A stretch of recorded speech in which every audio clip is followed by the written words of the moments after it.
즐겁고 괴롭고를 넘어서는 언제나 여여부동한 이거를 즐겁다라고 표현할 수 있는 측면이 있죠. 왜 그럴까요? 이거는 인연 따라 괴로워질 일이 없으니까요. 무너질 일이 없으니까요. 이게 영원한 거니까요. 항상 하는 거니까요. 이게 진짜 즐거움이에요. 우리는 즐겁다 괴로웠다 하는, 인연 따라 즐겁다 괴로웠다 하는 것만 알다 보니까 인연 따라 즐거워졌으면 좋겠어 라고 생각하지만 즐거워지게 만든 모든 것은 나를 괴롭게 만들어요. 젊으니까 건강해? 그럼 늙으면 괴롭고, 건강하니까 즐거워? 아프면 괴롭고, 살았으니까 즐거워? 죽으면 괴롭고, 돈 있으니까 즐거워? 돈 없으면 괴롭고. 인연 따라 괴로워질 것들은 상대적인 거여서 진정한 즐거움이 아니에요. 여기서 삼라가정할 때 이 락은 그런 상대가 없는 즐거움이에요. 이거 그렇게 표현할 수 있어요. 이거야말로 진정한 즐거움이죠. 이 법을 깨닫는 거야말로, 이 열반의 즐거움이야말로 진정한 즐거움인 거예요. 그래서 열반락이라고 그러죠. 근데 이건 우리가 아는 그런 즐거움이 아니에요. 막 좋아 죽겠는 막 방방 뜨는 그런 즐거움이 아니에요. 있는 듯 없는 듯. 뭔가 맹물 같은. 맹물은 콜라같이 막 자극적인 게 아니잖아요. 근데 진짜 필요한 건 맹물 같은 거거든요. 콜라만 먹는다고 살아요? 그래서 이걸 즐거움이라는 표현을 쓸 수 있고, 이걸 나라고 표현할 수 있는 측면이 있어요. 근데 보세요. 무아는 왜 무아라 했어요? 이 생겨나고 사라지는 이 몸 있잖아요. 지수화풍 4대가 모여가지고 이루게 되는 이 몸. 이건 대지의 지수화풍이라는 외 4대가 내 몸의 지수화풍이라는 내 4대로 인연 따라 바뀌는 거거든요. 끊임없이 변화하는 거거든요. 그걸 우리는 나라고 한단 말이에요. 에고로서의 나, 아상으로서의 나. 그래서 나라고 안 하고 아상이라고 부르잖아요. 나라는 모양.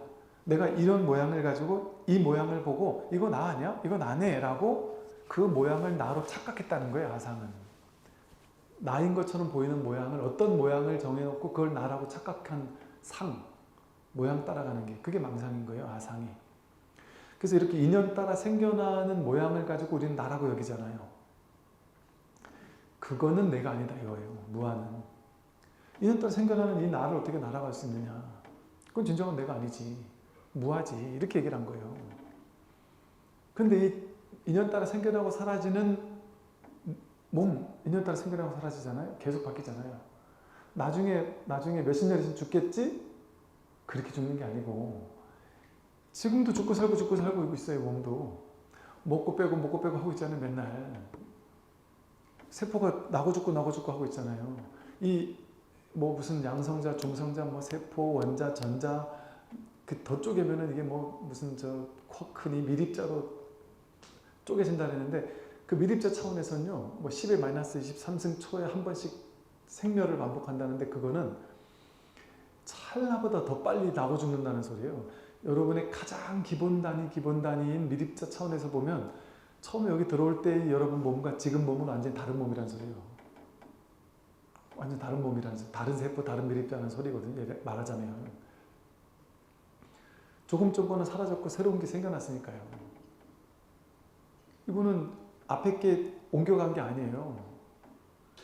그 앞에 있던 게 이쪽으로 옮겨간 게 아니란 말이죠. 그러니까 같다고도 말할 수 없고 다르다고도 말할 수 없어요. 그러니까 인과는 있으나 작자는 없단 말이에요. 이 앞에 있는 자가 뒤에 있는 자로 옮겨온 건 아니란 말이에요. 근데 이 세포가 죽고 다른 세포가 바뀌었잖아요. 거기에 대한 인과는 있단 말이에요. 그러니까 조금 전에 그 세포가 이렇게 바뀌었구나 이건 있는데, 좀 전에 그 세포라는 자아가 있고 이후에 만들어진 세포라는 자아가 따로 있지 않단 말이에요. 그래서 이 인연 따라 생겨나고 사라지는 몸은 생겨나고 사라져서 나라고 할 수가 없어요. 이 몸이 가지고 있는 특성, 인연 따라서 우울한 느낌도 일어나고, 인연 따라서 기쁜 느낌도 일어나고, 온갖 생각 느낌이 일어나요. 어떤 사람은 그러대요. 제가 상담을 하다 보니까요, 조금 그래도 좀 무딘 사람들이 있어요. MBTI 같은 것도 보면 조금 무딘 성향이 있어요.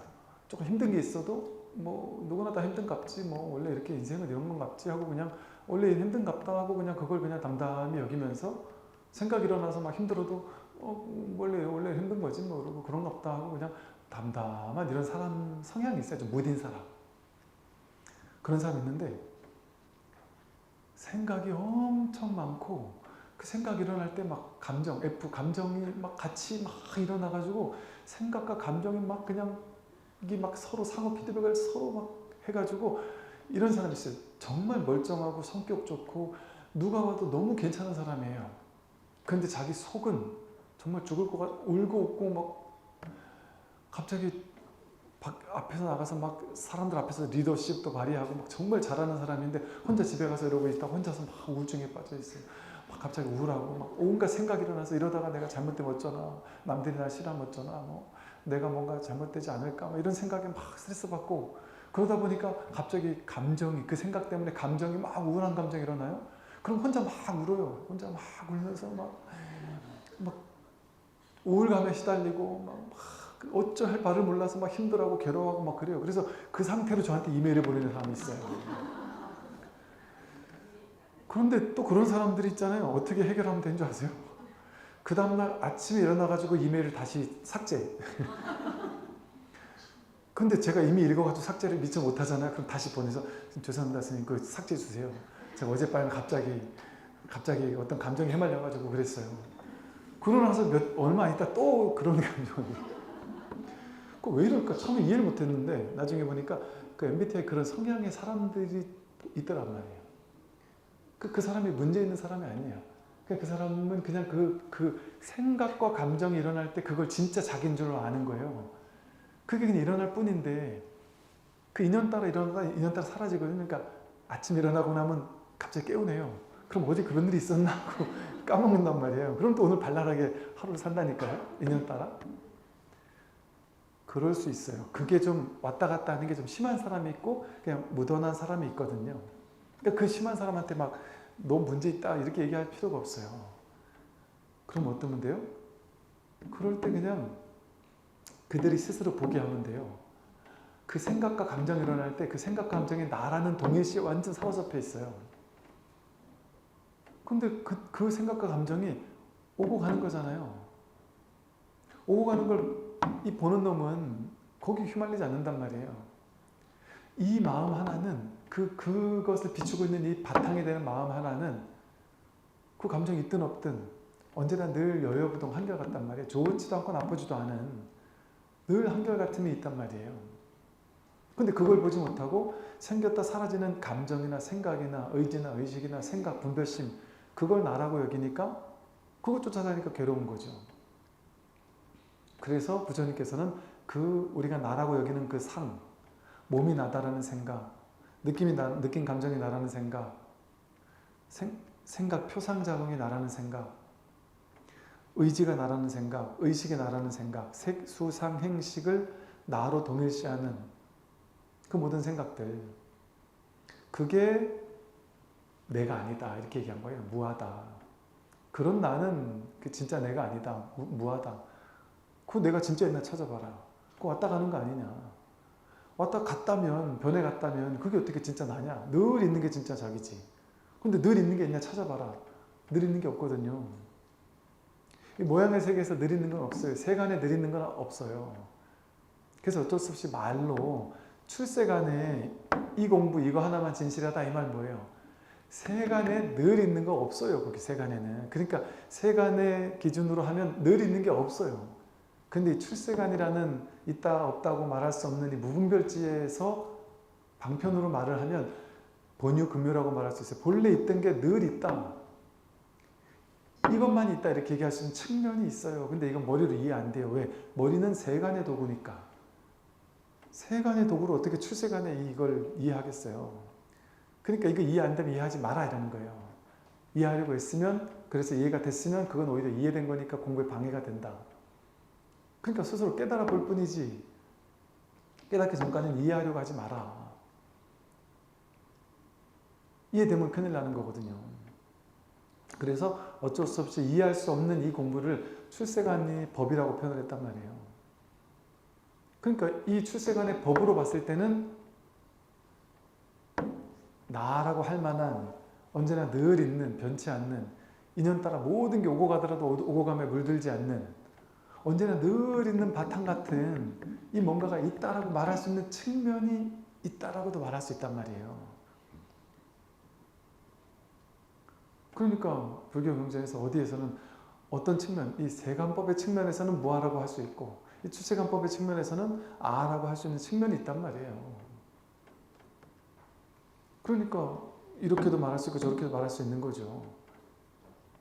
근데 그 중에 어느 하나만을 딱 정해가지고는 이게 법이야라고 딱 붙잡으면 그게 되겠냔 말이죠. 그래서 이것은 나라고 할 만한 측면이 있어요. 상락 아 정할 때 아는 나 아자란 말이에요. 나. 이게 진정한 나란 말이에요. 몸이 진정한 내가 아니고 느낌, 생각, 의지, 의식이 진정한 내가 아니고 그 언제나 몸이 왔다 갈 때, 느낌이 왔다 갈 때, 생각이 왔다 갈 때, 의지가 왔다 갈 때, 모든 의식이 왔다 갈 때 그 생각, 느낌, 생각과 마음과 몸에 휘둘리지 않는, 끌려다니지 않는 언제나 늘 있는, 이 깨어있는, 이 살아있는 자기가 늘 있단 말이에요. 이건 스스로 확인된단 말이에요. 자기 경험으로. 확인되지만 이건 있다고도 말할 수 없어요. 어떻게 볼 수도 없고 느낄 수도 없고 만질 수도 없고 색성형 미촉법으로 어떻게 잡을 수가 없으니까요. 이 세상의 모든 건 눈, 귀, 코, 혐 없듯이 색성향 미촉법으로 취할 수 있는 것들이거든요. 근데 이거는 취할 수가 없어요. 18개가 아니에요. 18개의 분별이 아니란 말이에요. 즉 눈으로 볼 수 있는 뭔가가 아니에요. 이 마음은, 이 진정한 자기는 눈으로 안 보여요.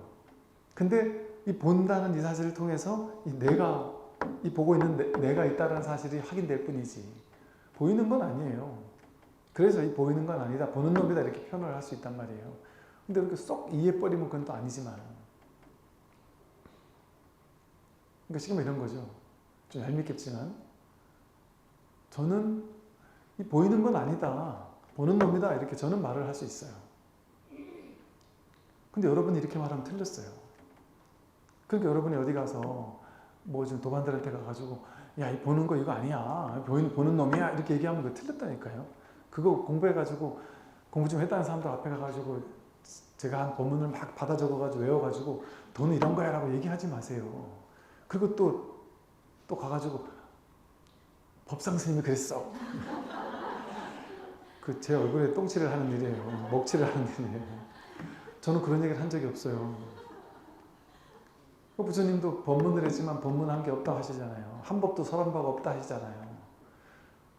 설한 법이 설하는 거니까 여러분도 받은 법이 받아야지, 들은 법이 들어야지 이게 들리는 거지. 그 중에 어떤 그럴싸한 법문을 딱 이해하고 받아 적어가지고는 법은 이런 거라고 얘기해봐야 그럼 무슨 도움이 되겠냔 말이에요. 도움되는 공부가 아니에요.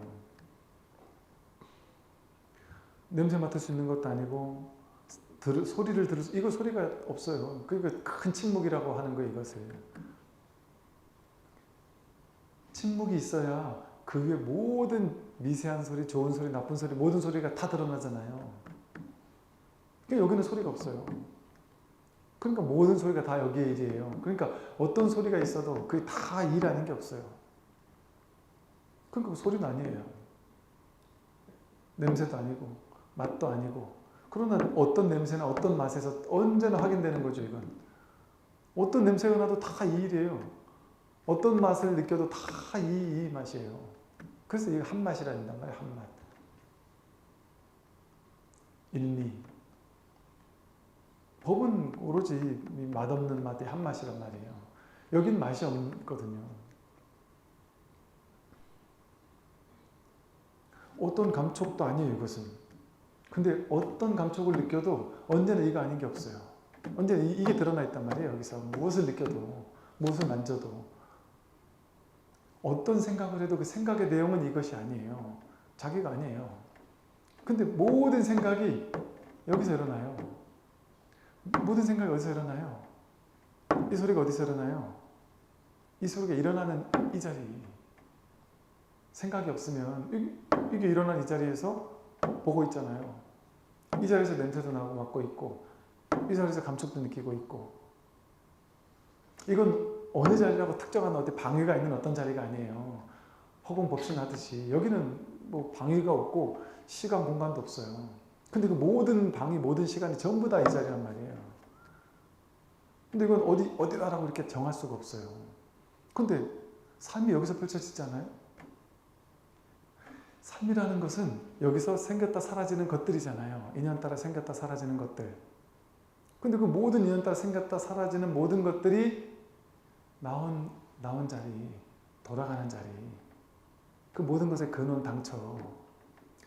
소리도 여기 일이에요.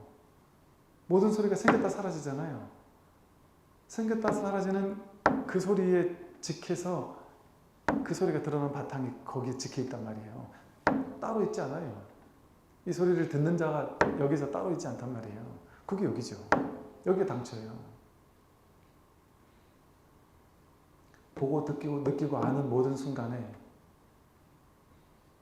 이 하나의 진실, 내용 따라가지 않고 모양 따라가지 않고 해석 분별 따라가지 않으면 세간으로는 알 수 없는, 분별로는 알 수 없는 이 모든 것을 드러내고 있는 삶 전부 다가 이거 아닌 게 없어요. 그러니까 불이법이라고 하는 거예요. 불이법. 무엇을 보든 이거 아닌 게 없고, 무슨 소리를 듣든 이거 아닌 게 없고, 무슨 냄새를 맡든 무슨 맛을 보든 뭐 어떤 감촉을 느끼든 어떤 생각을 일으키든 다 여기서 일이에요. 여기서 일어나고 여기서 사라지죠. 온 세상 모든 일이 여기서 나오지 않는 게 있나요? 전부 다 여기로 등장, 여기서 일로 돌아가요. 여기서 나왔다가. 근데 등장 퇴장하는 그 내용물엔 관심 없단 말이에요. 관심 두지 말란 말이죠. 그 어딘지 모르겠어요. 이건 어딘지 찾을 수가 없어요. 그러니 이 자리를 어떻게 표현할 수 있어요? 굳이 표현을 해야 된다면 이걸 상라가정이라고 할 법하다니까요. 아, 이건 항상 하는 자리구나. 여기서 나머지 왔다 가는 건 전부 다 생멸의 자리잖아요. 왔다 가는 거잖아요. 소리도 왔다 가고, 생각도 왔다 가고, 감정도 왔다 가고, 몸도 왔다 가고, 성격도 왔다 가고, 의지도 왔다 가고. 왔다 가지 않는 게 어디 있어요, 이 세상에. 이 사람 저 사람 다 왔다 가고, 이 대상 저 대상 다 왔다 가고, 전부 다 왔다 가는 거예요. 왔다 가는 분별의 대상이죠. 근데 이거 하나는 왔다 가지 않는 거란 말이에요. 그럼 모든 게 여기서 왔다 가고, 모든 소리가 여기서 왔다 가고, 인연이 이 바탕에서 펼쳐진단 말이에요. 근데 우리는 이 속에서 왔다 가는 것 중에 하나, 이 몸이라는 이거 하나를 나로 삼아서, 나로 붙잡아 취해서 둬가지고 내가 어떤 사람인지를 정하잖아요. 정의 내리잖아요. 난 어떤 사람이야. 그 오치움 가지고 나를 정의 내린 거 아니에요? 내 몸에 대한 기억이 있잖아요. 내가 켜켜이 쌓아놓은 내 몸에 대한 기억. 나는 자주자주 아픈 사람이야. 나는 뭐 외모가 예쁜 사람이야, 안 예쁜 사람이야. 이런 몸에 대한 기억을 쌓아두고 나로 삼아요. 온갖 감정에 대한 기억들을 쌓아둔단 말이에요. 취한다, 쌓아둔다. 오취운이 전부 다 쌓아둔다, 쌓아두어서 나로 삼는다는 거예요. 온갖 감정을 나로 쌓아두고, 온갖 생각, 표상을 다 나로 쌓아두고, 의식을 내 생각, 내 거, 내 가치관, 뭐 이런 걸로 쌓아두고, 그래서 그것만을 나로 삼았단 말이에요. 그러니까 나와 세계가 끝도 없이 펼쳐지죠. 근데 그 모든 게 펼쳐진, 그 모든 게 나와 세계, 이 세상에 얼마나 많은 것들이 지금 펼쳐져 있어요. 내 눈앞에서. 근데 온 세상이 지금 눈앞에 일 아니에요? 온 세상의 일이 눈앞에서 펼쳐지지 않아요? 삼국시대, 고려시대, 선사시대, 고조선, 뭐 무슨 이런 모든 시대가 눈앞에서 펼쳐지지 않나요? 모든 시공이, 시간, 공간 전체가 여기 지금 눈앞에서 펼쳐지지 않나요? 근데 그 내용을 따라가면, 그 이미지 따라가면, 상을 따라가면 그런 일이 실제 않은 줄 알아서 좋았다 나빴다 하고 내가 생각 속에 들어가서 내가 잘 살았다 하는 생각을 믿게 되면 행복해지다가 아 내가 못 살았네 하는 생각을 하면 갑자기 괴로워지다가 이러다 내가 죽을 수도 있어, 병 걸리는 거 아니야 하는 생각을 따라가면 갑자기 막 우울해졌다가 여기서 그 생각 따라서, 인연 따라서 온갖 감정도 일어났다 사라지고 온갖 생각도 일어났다 사라지고 생쇼를 하죠. 얘는 거의 미친 애 비슷해요. 그렇지 않나요? 미친 애 하나가 그 미친 난 줄 알고 온갖 것을 얼마나 세상은 복잡다다네요. 그걸 다 붙잡아가지고는 붙잡았다 버렸다 하는 놀이를 이거 붙잡았다 재미없으면 저거 붙잡고 또 저거 붙잡고 하면서 온갖 걸 막 취했다 버리는 놀이를 하면서 죽을 때까지 대상을 바꿔가면서 계속 붙잡는 거예요. 그 붙잡는 걸 탐심이라고 하고 내가 붙잡아 내 걸로 갖고 싶은 거 이건 갖기 싫은 거 만들어 놓고 그걸 붙잡으려고 하고 버리려고 하는데 내 뜻대로 안 되면 화를 내요. 이게 진심이죠. 근데 근원적으로 그 모든 게 드러나고 있는 그 바탕이 자기인데 그 왔다 가는 걸 자기인 줄 자기와 세상으로 삼으니까 좋고 나쁜 게 있잖아요. 그게 치심 어리석음이죠. 그 근원적. 그렇게 모든 세상을 만들어내고 있잖아요. 지금 눈앞에서. 그냥 그럴 뿐인데 일어난데 일어난 게 없고 사라진데 사라진 게 없잖아요. 이 소리가 있는데 소리가 없잖아요. 있는데 없잖아요. 있는데 없어요. 한 생각 붙잡으면 진짜 있는 것 같아요. 근데 그 한 생각 탁 내려놓으면 그게 어떻게 진짜 있어요? 내가 인연 따라 붙잡았으니까 있는 것처럼 착각될 뿐이잖아요. 근데 그 문득 내려놓으면 그게 또 사라지잖아요. 없잖아요. 뭐가 중요하다 하는 생각이 한 생각 일어나면 그게 갑자기 중요해지는 거예요. 한 생각 일어나지 않으면 중요할 게 없어요. 누가 그러대요? 이제 부모님이 그닥 막 큰 부자는 아니시지만 화목하게 우리 가족 다 같이 살았는데 부모님이 이제 뭘 이렇게 자산이 될 만한 걸 이렇게 모아놨대요. 그러면서 이제 유언까지는 아니고 야 내가 참 떠나갈 때가 되면 너희들한테 내가 모아놓은 게 이게 이렇게 있으니까 이걸 언젠가 너희들에게 줄 거야 이렇게 얘기를 했다는 거죠.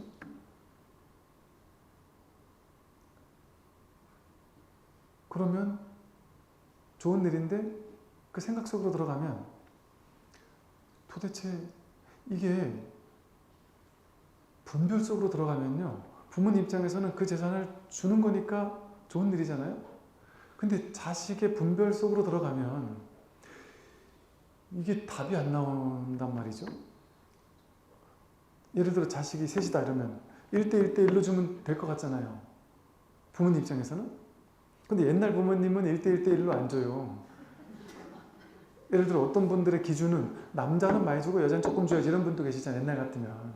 그리고 또 어떤 부모님들은 나한테 잘하면 많이 주고 나한테 못하면 조금 줘야지 이러고 어떤 부모님은 나를 오래 모셨으면 많이 주고 오래 안 모셨으면 조금 줘야지 하고 어떤 분은 내 속 쓰겠으면 많이 안 주고 속 안 쓰게 되면 많이 줘야지 이러기도 하고 어떤 분은 너는 내가 옛날에 학비 대줬잖아. 동생은 학비 안 대줬으니까 얘는 좀 더 많이 줘. 다 부모님은 부모님 나름의 생각이 있어요. 근데 그게 온전한지 아닌지 몰라요. 그건 부모님 입장이고 그건 자식들은 자식들마다 입장이 다 자기 기준에서 보니까 있는 그대로 못 봐요. 그러니까 자식들은 자기가 생각하는 비율이 있다니까요. 어떤 자식은 1대 1대 1이면 됐어 이렇게 생각하고 어떤 자식은 2대 1대 1 해야 돼 이렇게 생각하고 어떤 자식은 9대 0.5대 0.5야 이렇게 생각하는 사람도 있을 수 있어요. 그러니까 이게 그 얘기가 나온 건 그전에는 화목했던 가정이 몇 대 몇은 아직 얘기도 안 했는데 벌써 예민해지기 시작할 수 있단 말이죠. 이를테면. 그러니까 보세요. 여기 답이 있어요? 답이 없어요. 사람마다 자기 이기적 생각이 다르니까. 자기 욕망이 다르잖아요. 탐심이 저마다 다르게 형성되어 있으니까 답이 없어요. 그러니까 문제가 생기는 거예요. 현실에서는. 그 이야기를 만들어내거든요. 서사를 만들어내거든요. 엄마 아빠 나한테 의지했잖아. 심리적으로 내가 엄마 아빠 때문에 얼마나 힘들었는데 하면서 지분을 얘기를 할 수도 있고 이야기가 다르단 말이에요. 그 이야기 속으로 뛰어들면 답이 없어요. 이 세상에는. 최선을 다해 조율을 한다 해도 그게 그냥 덮어두는 것뿐이지 그제 생각 속으로 들어가면 답이 없는 거예요. 이 세상에는. 근데 그 생각 탁 내려놓으면 뭐가 있냔 말이에요. 그 잠깐 붙잡은 거지.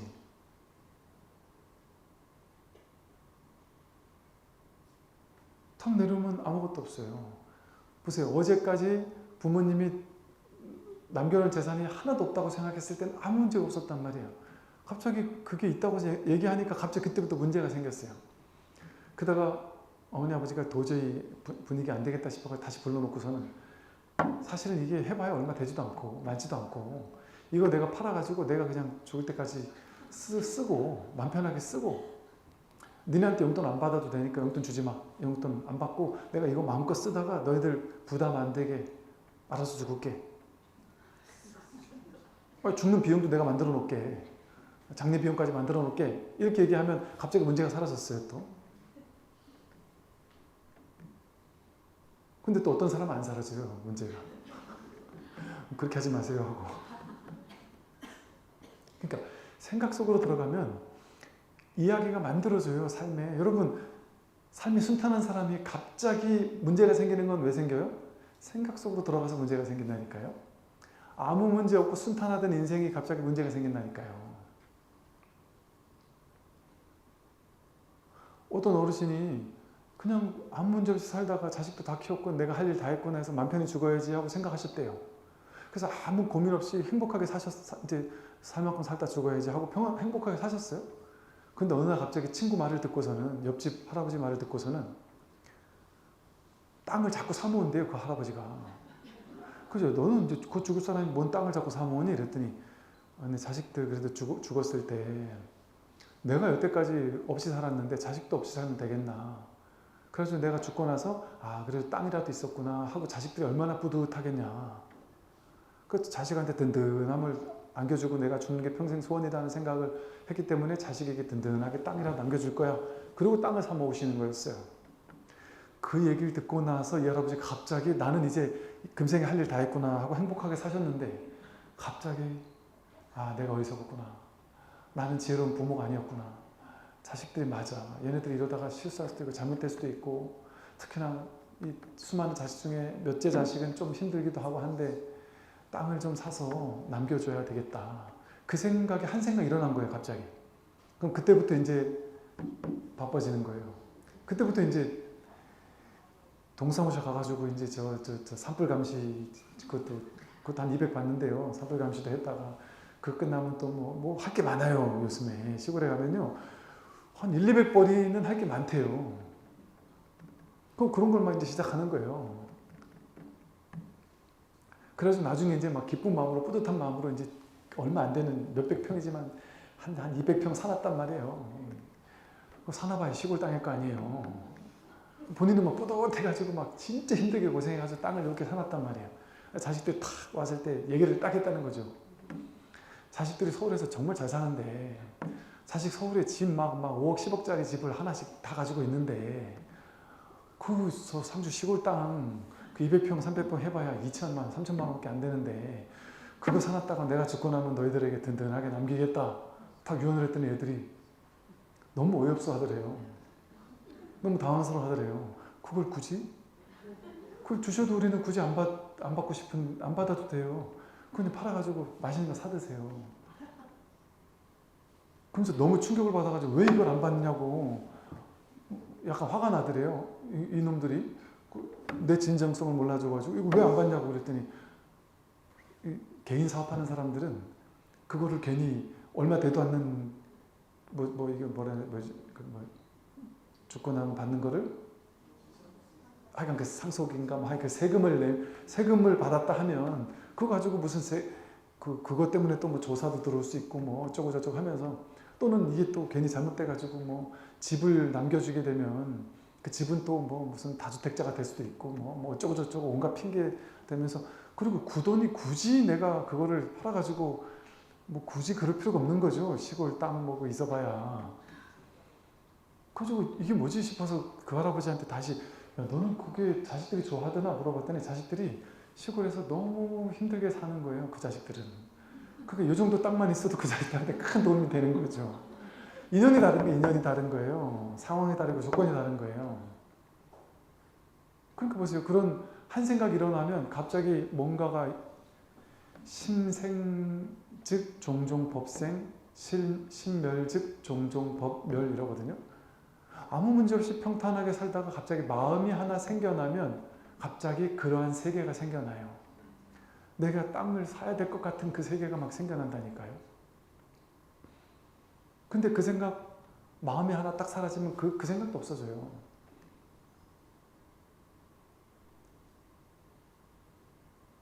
그러니까 한 생각 일으키지 않으면 있다라는 존재의 세계가 없어요. 근데 우리가 있다라고 하는 그 존재의 세계, 그 법이라고 하거든요. 법의 세계, 법계라 한단 말이에요. 여러분이 각자 사는 세계의 모양이 있죠. 그게 존재 양식이거든요. 존재하는 양식. 그걸 법이라 다름하라래요. 자기가 사는 자기 담마가 있단 말이에요. 자기가 사는 삶의 양식이 있어요. 자기가 만든 존재 세계가 있어요. 어떤 사람은 가지고 있는 재산이 별로 없어도 나는 행복해라고 하는 그 행복한 삶 속에 살아요. 어떤 사람은 똑같은 조건에 사는데 나는 너무 찢어지게 가난해라고 생각하며 살 수도 있어요. 같은 삶을 사는데 누구는 그 속에서 행복을 느끼고 누구는 그 속에서 불행을 느끼고 살기도 해요. 마음이 다르니까 법도 다른 거예요. 똑같은 상황 속에 누구는 행복한 삶이고 누구는 불행한 삶이라고 여기는 거예요. 그건 자기 마음에서 만들어낸 분별의식이죠. 그런 세상에 실제하지 않아요. 내가 마음에서 그러한 분별의 세계를 만들었기 때문에 마음 따라서 심생직 종종 법이 생겨난 거예요. 그런 내가 만든 세계가 생겨난 거예요. 근데 진짜 세계는 법신의 세계란 말이에요. 법신의 세계. 법의 세계밖에 없어요. 분별의 세계가 아니라. 법밖에 없어요. 현실은. 분별의 세계는 자기가 만들어낸 세계예요. 그러니까 우리가 평생 죽을 때까지 하는 일이 뭔지 아세요? 사람이 태어나가서 죽을 때까지 하는 일? 의미라는 게 본래 없는데 어떤 거에 의미 부여해서 거기 목매가지고 그거 집착해서 그 취하려고 막 기를 쓰고 노력하다가 취하는데 성공도 했다가 실패도 했다가 성공하면 기뻤다가 실패하면 괴로웠다가 그 놀이하는 거예요. 그러다가 그거 재미없으면 또 다른 거로 옮겨붙어요. 유치원생은 장난감 놀이, 학생들은 성적 놀이, 대학생은 취직 놀이에 집착하고 취직한 사람은 진급 놀이에 집착해요. 근데 그 놀이에 졸업을 한단 말이에요. 그러면 그게 의미가 없어져요. 졸업을 하고 나면. 직장 사람은요, 그 직장 안에서 진급하는 게 인생에서 제일 큰 가치거든요. 근데 그걸 졸업해가지고 딱 퇴직을 했어요. 근데 어찌어찌 퇴직할 땐 괴로워 죽는 줄 알았어요. 근데 퇴직하고 나서 내 일을 시작했더니 생각보다 너무 잘 돼가지고 직장 생활할 때보다 훨씬 많이 성공을 했어요. 직장에서 자기 일을 성공을 했어요. 그럼 그 사람은 어때요? 옛날에 직장 생활 속에서 있을 그 세계가 지금은 없잖아요. 그 세계에 있을 때는 온 세상에서 제일 중요한 게 직장 안에서 진급하는 게 중요했어요. 승진하는 게 중요했는데 지금은 어때요? 그거는 전혀 중요하지가 않아요. 삶의 조건이 달라졌으니까. 이렇게 또 졸업한단 말이에요. 또 그렇게 회사 하다가 회사를 또 어느 순간은 딱 졸업한단 말이에요. 그럼 이제 노후에는 이제 건강이라는 대상을 가지고 또 계속 가지고 놀아요. 온갖 영양제를 사 먹기도 하고 운동도 하고 하면서. 그러니까 대상을 바꿔가면서 온갖 이야기 서사를 만들어서는 그 자기가 만든 삶이라는 이야기 속에 갇혀가지고 그걸 심각하다고 하고 집착하고 내 인생에 제일 중요한 거라고 생각하고 남들은 전혀 중요하지 않은 거를 자기는 중요하다고 막 심각하게 사로잡힌다니까요. 여러분 그런 거 있잖아요. 남들은 정말 그걸로 막 울고불고 하는데 내가 봤을 때 진짜 어이가 없이 이해가 안 되는 쟤 왜 저러지? 진짜 이해가 안 되잖아요. 본인은 죽을란다니까요. 그런 일이 얼마나 많아요. 왜 그럴까요? 난 안 그런 거 같잖아요. 나도 그러고 있다니까요. 종류가 다를 뿐이지 대상이 다를 뿐이지 그 대상이 크고 작을 뿐이지 수조 원을 굴리는 사람은 돈 때문에 괴로울 때 수백 수천억 가지고 괴로워요. 근데 돈이 너무 없는 사람은 인도 아프리카에서 다 죽은 것 같은 사람은 어떻겠어요? 우리 돈으로 따지면 하루 먹기만 하면 행복하잖아요. 그러니까 걔네들은 우리나라 돈으로 한 1,000원, 2,000원만 있으면 너무 행복할 거예요. 수천 조를 굴리는 사람의 괴로움과는 다를 거 아니에요. 업이 다르니까. 근데 걔네는 1,000원만 있어도 너무너무 행복할 수 있어요. 근데 수천조 원을 굴리는 사람은 한 100억, 200억, 때로는 한 1,000억 날려도 뭐 그런갑다고 눈 하나 깜짝 안 할 수도 있죠. 수천억, 수조 원을 굴리는 사람은 그러지 않을까요? 수백억 왔다 갔다 해봐요. 그게 뭔 상관이겠어요? 그럼 그게 다 분별이잖아요. 그 돈이 실제 가치가 있어요? 인연 따라 그 가치가 달라지잖아요. 그 인연을 그래봐야 그 사람도 죽을 때까지 수조 원을 굴리던 사람도 죽으면 똑같아요. 몸 아프면 똑같아요. 아파서 죽을 것 같으면 아파서 통증이 심해 죽겠는데 전 세계 최고 가는 의사가 100명이 와서 옆에서 있는들 안 아파요? 아프죠? 있는다고 안 죽어요? 죽을 인연이면 다 죽죠? 그러니까 결국에는 모양을 따라가면 수천조 원은 어마어마한 것 같고 수천 원은 얼마 안 되는 것 같고 이런 삶은 대단하게 좋은 것 같고 저런 삶은 아주 별 볼 일 없을 것 같은데 그래봐야 똑같은 인연이에요. 수천조 원을 굴리는 사람이 지금 통증에 시달려서 죽을 것 같은데 막 몇 억짜리 침대에 누워가지고 아파하고 있는데 옆에 건강한 거지가 와가지고 건강한 거지가 맛있게 음식을 먹고 있을 때 맛있게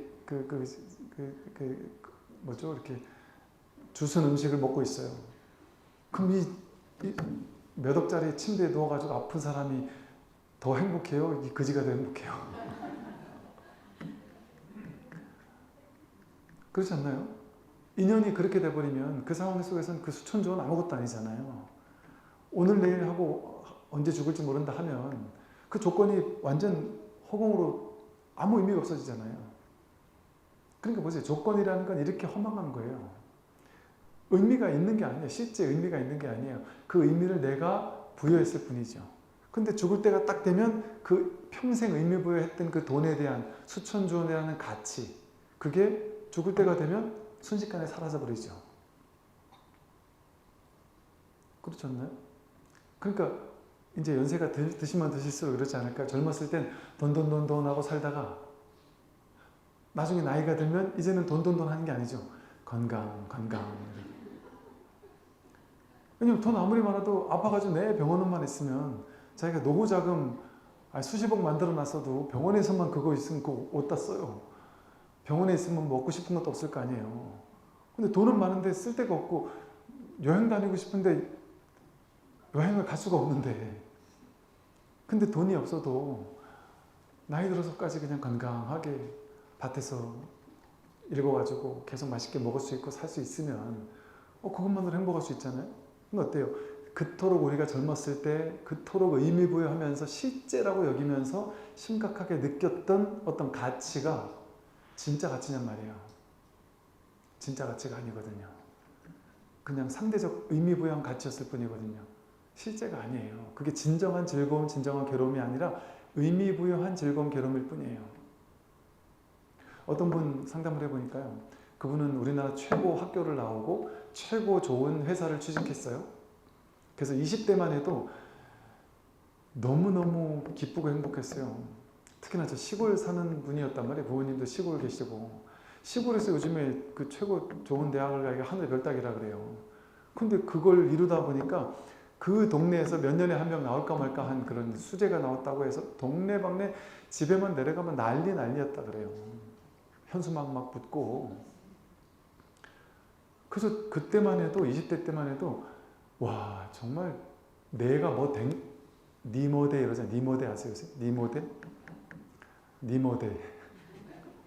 내가 뭐가 된 줄 알았대요. 그래서 야 내가 뭐 어마어마한 존재가 된 것 같고 그러니까 그 친구 그랬대요. 고등학교 때의 나는 이 정도까지 이렇게 좋은 대학에 갈 줄은 사실은 몰랐다는 거지. 그러니까 이렇게까지 생각을 못하고 있다가 그냥 똑같은 학생이었는데 갑자기 대학에 감과 동시에 내가 뭐 된 것 같은 어마어마한 존재가 된 것 같은 느낌이 들더라는 거죠. 근데 그래봐야 학교에 가면 너무 대단한 애들이 많으니까 나는 완전 찐따 같더래요. 나는 너무 비실비실하는 사람 같더래요. 근데 고향만 가면 나는 어마어마한 사람이라는 거죠. 근데 학교 가면 또 이상하게 왕따 비슷하대요. 학교 성적도 못 따라가지. 그렇다고 뭔가 끼지도 못하지. 그러면서 근근히 나왔다는 거예요. 그래도 어쨌든 그 최고 학벌 나왔으니까 엄청 날 거다 생각해서 어쨌든 학벌이 좋으니까 좋은데 취직은 했어요.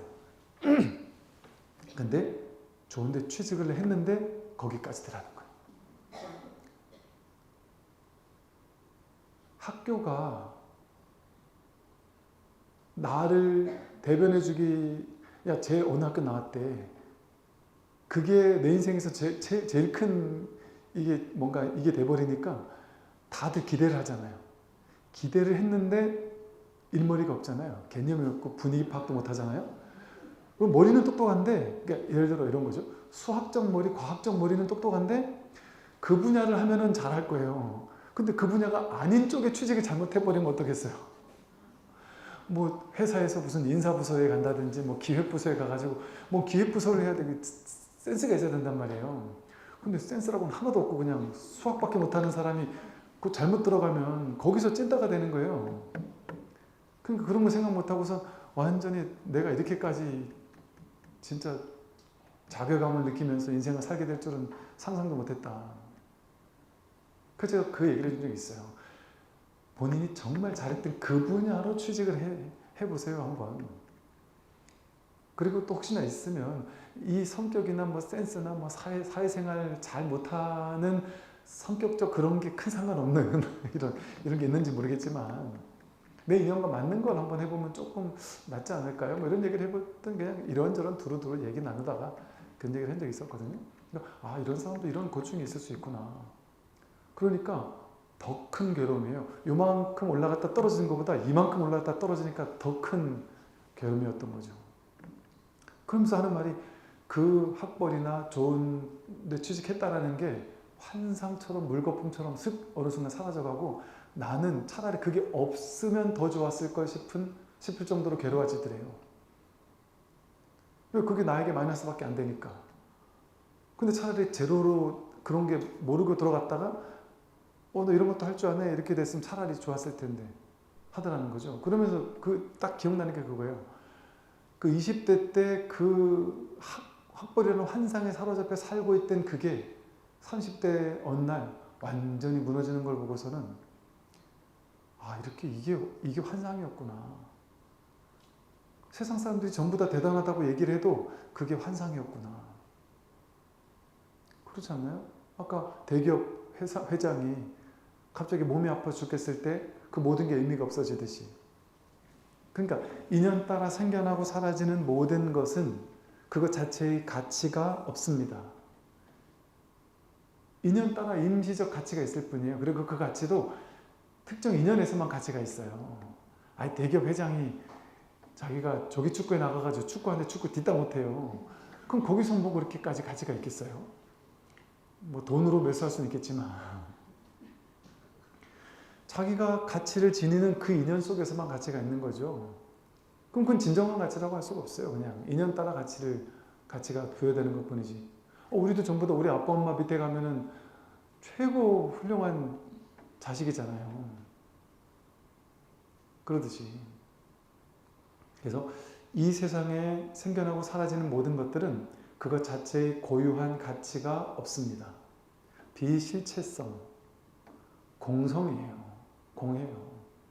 근데 삶이라는 건 뭐냐? 내가 임시로 가치를 막 부여하는 거예요. 이 세상 모든 것에.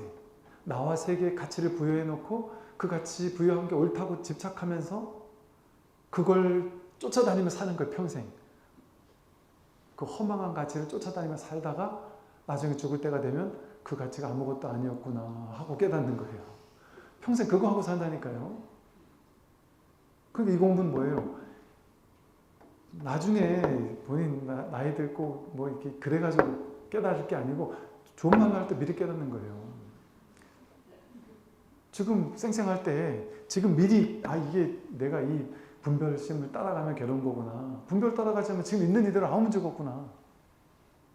내가 이걸 해야 된다는 생각하니까 그걸 못할 때 괴롭잖아요. 그걸 해야 된다고 생각하되 거기 집착하지 않으면 열심히 하긴 하는데 돼도 좋고 안 돼도 좋으니까 언제나 성공이죠. 언제나 기쁨이죠. 삶은 이대로 안전하죠. 모르니까 되면 돼서 좋고 안 되면 안 돼서 좋은 거거든요. 그러니까 나는 되는 게 좋은지 안 되는 게 좋은지 모르니까 최선을 다해보긴 한다. 근데 난 모른다. 뭐가 알아요? 현실이 알죠. 그럼 난 언제나 현실 따라갈 거야. 현실을 믿고 내맡기고 살면, 내가 사라지면 괴로울 게 없어요. 삶은 언제나 있는 이대로니까. 언제나 진리를, 진실을 나에게 100% 드러내고 있으니까요. 근데 순식간 생각 따라가가지고 분별 따라가서 의미 부여해놓고 거기 끌려가면 갑자기 괴로워지는 거예요. 망상의 세계로 빨려 들어가는 거죠. 그 망상에서 벗어나는 게 이 공부예요. 나에서 벗어나는 게 이 공부죠. 그러고 나면 언제나 아무 문제 없었어요. 언제나 삶에는 아무 문제가 없어요. 네, 오늘 여기까지 말씀드리겠습니다. 안녕하십시오.